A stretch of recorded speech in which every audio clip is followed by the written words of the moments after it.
Hello everyone and welcome back to Optima, home of the Optima APOS series product group. In this video, we are going to look at the graphic library maintenance module right after this.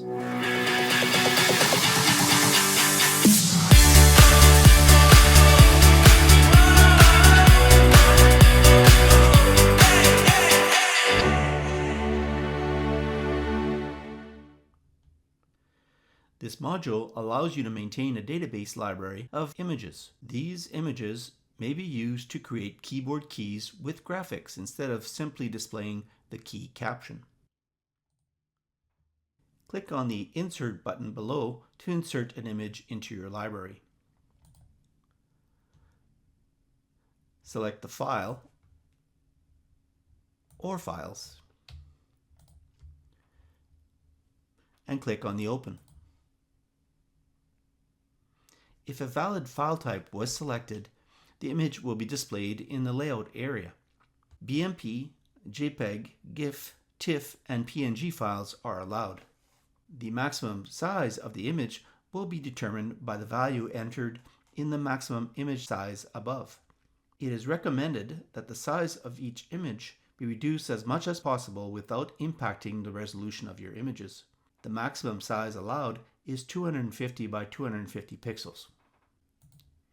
Each image linked to a key is stored in the APOS memory and may reduce the speed and responsiveness of the GoPause application. The speed of program transmission from PCPROG to GoPause and back will also be reduced with large amounts of images being transmitted.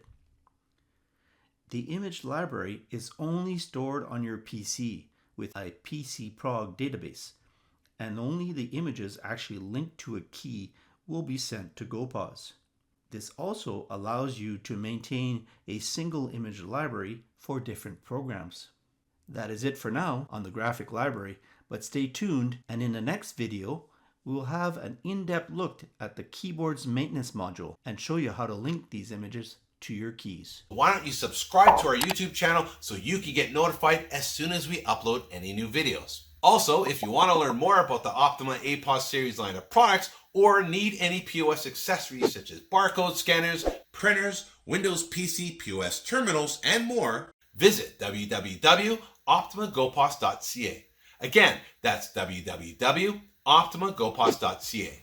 I'm Brandon from Optima, and I'll see you again.